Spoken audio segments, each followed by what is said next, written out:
It was late at night. A black full-size Lincoln SUV is driving into an extravagant mansion in a city's most expensive suburb. Inside the mansion, Bianca Rain's eyes were covered with a silk blindfold. He did not want her to know who he was. Don't be afraid. Take deep breaths. You can do it, Bianca.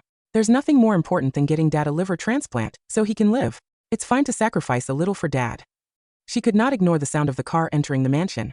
Now that it had come to this, all she could do was keep talking to herself, to persuade and comfort herself. When Luke Crawford walked in, his body tall and his spine straight, he immediately saw Bianca, who was standing in his room. She was young, in the prime of her youth.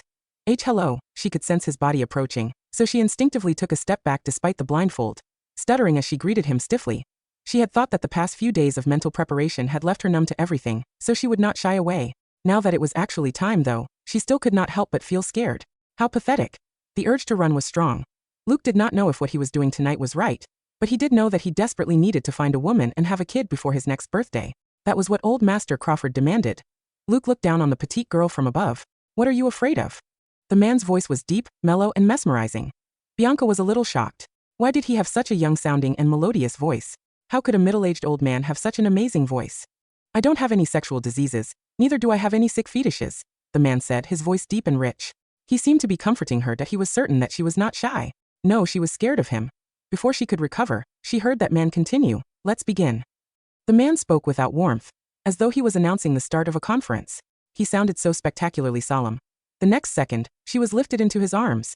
This was the first time Bianca had been carried by a man like this, and her heart nearly stopped. If it hurts, remember to tell me to stop, Luke said again. He thought he was being quite considerate by reminding her. This only scared Bianca even more, though he reached out his hand to grab her. She retreated away from him. Don't retreat. The man barked harshly, his Adam's apple bobbing. He abruptly grabbed her fair and slender wrist, pulling her into his embrace and warning her in a low voice. Don't back away. Bianca did not dare to pull away anymore, because his words made her face flush in an instant. Still, if he really was a young man with money and good looks, why would he have to pay for a child with a normal woman like her? Could it be that he was really, really ugly? So ugly that no woman would be willing to have his child, even though he was filthy rich? I have a question. Speak. The man's voice was filled with impatience, and his warm hand was peeling off her clothes with some haste. It was supposed to be an IVF procedure, so why? Why did you want to do it the natural way suddenly? That was the question plaguing her mind. The man's warm breath blew on her forehead as soon as she asked that. She gasped at the sudden touch. Her little yelp immediately put some emotion in Luke's voice. He said, I don't want to lose a single chromosome, so I prefer it if we cut the middleman. Is that a good enough reason for you? The next moment he pinched her tightly with his large hand. Ow! There was a thin layer of sweat on Bianca's forehead. Her brain was not working, she struggled, but he pinned her down forcefully and easily kept her motionless. She was a tender flowering bud. Luke knew that if he had to do this if he wanted children, and he thought that the only way he could ease his guilty conscience was by treating her as gently as he could. He frowned slightly, his breathing growing heavy. It felt like he was about to lose control of his body's primal instincts. That night, Bianca felt like a blade of leaf drifting on the water. She experienced all sorts of feelings: pain, tears, helplessness, drowsiness. Bianca did not know when he left. When she woke up, she looked at the clock and saw that it was 3 in the morning. The butler, Faye Thomas, was not asleep yet. She walked over to Bianca and said very respectfully, Allow me to take you to the bathroom, Miss Rain.